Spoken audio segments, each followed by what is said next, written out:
Hello and welcome to the last video of my 2016 Halloween Spooktacular. Today I'm going to be making a shaker card full of eyeballs. Nice and gruesome for Halloween.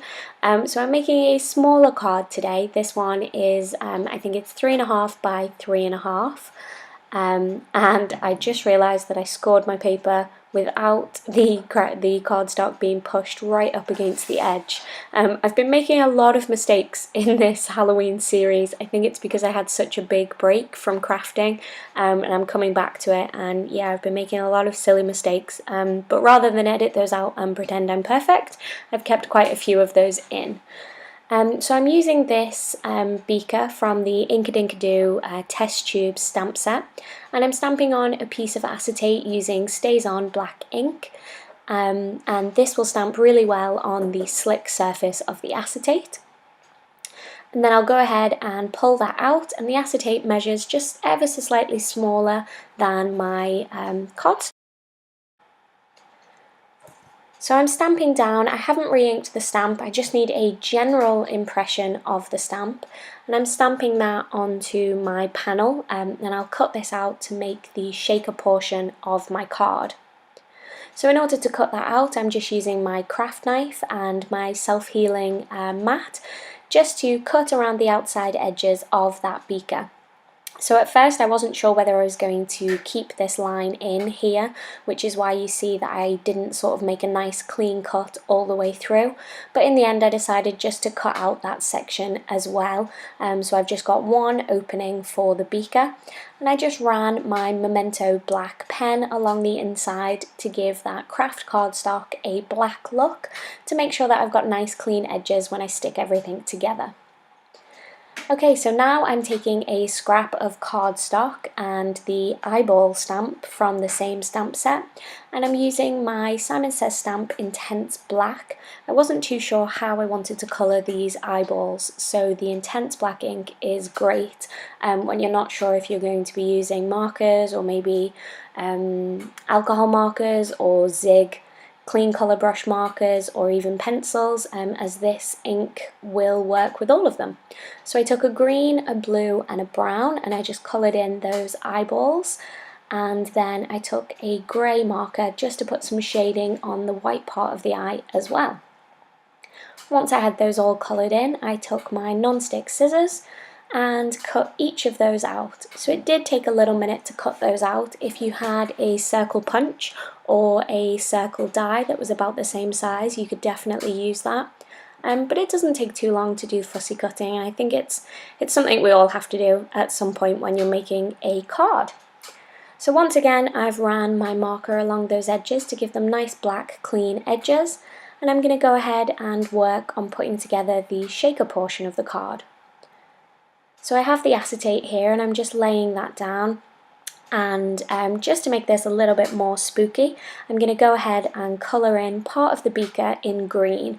So at first I was being careful to stay inside the lines, and then I realised it actually really doesn't matter, so I just scribbled all over that piece and coloured it in green, and then I'm going to go ahead and tape this down to the card base. So I'm using 1/4 inch double-sided sticky tape here. I tell a lie, that can't be 1/4 of an inch, it's far too small. It must be 1/8 of an inch double-sided sticky tape that I'm using, and I'm just pressing that all around the outside, making sure to have some of that right up against the beaker so I get a really nice clean stick and nothing's going to slip out of my shaker card. So once I've got that unstuck from my finger, I'm going to go ahead and press down the acetate onto that front card panel. Now that that's all pressed down, I can go ahead and make the well to keep all of those little eyeballs in place.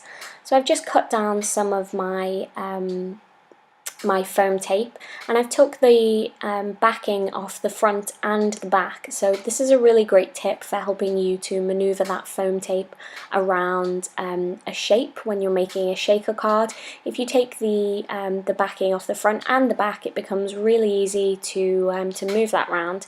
I didn't quite cut enough, so I'm just coming in with an extra little piece there, and I'll trim that to make sure I've got a nice secure well in the centre, and then I've gone ahead and put some more foam tape all around the outside of my card.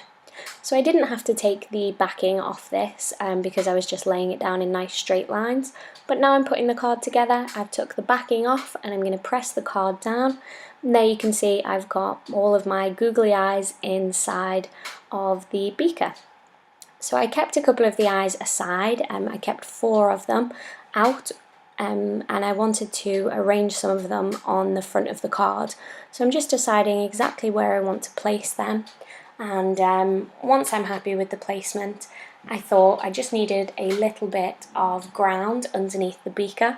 I ended up colouring just the bottom small section of the card here with this Copic marker, just to give it some definition at the base of the card and something for those googly eyes and the beaker to sit on. Now to stick down those eyes, I'm using one of my favourite adhesives. This is the multi-medium in matte, and I've actually got a fine line applicator on the top of my bottle, and that really helps with getting small amounts of that adhesive out. Once I've got all of those stuck down, I'm going to go ahead and coat them in glossy accents. So glossy accents is a really great product that you put down. It's sort of milky when you first put that down, but it dries completely clear and it gives the effect of almost like an epoxy sticker. So it dries really hard and applies quite a lot of dimension. So before I do that, because it takes quite a long time for that to dry, I'm just going to stamp the inside of the card with this Happy Halloween sentiment, which is again from the same stamp set by Inkadinkado. And then, as I mentioned, I'm going to go ahead and apply the glossy accents. So the glossy accents I have in a larger bottle, but again this has got another one of those fine tip applicators, and I'll make sure to have those linked below. I'll link those both from Simon Says Stamp, a website in the US which I do a lot of shopping at, and also Amazon UK, so you can pick where you'd like to buy that from, depending on where you're based.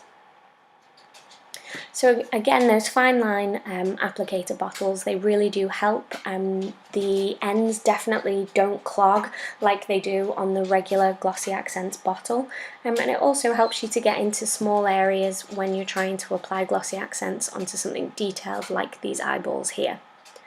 One thing that I could have done, but I didn't, was to apply some Wink of Stella first over the eyes and then put the glossy accents on top, which gives some really great sparkle and shine.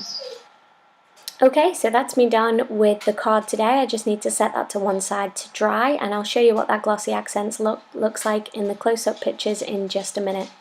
Thank you for joining me for my Halloween Spooktacular. Please do make sure you hit that subscribe button. I will be starting on my Christmas series very soon, and I'd love it if you could join me.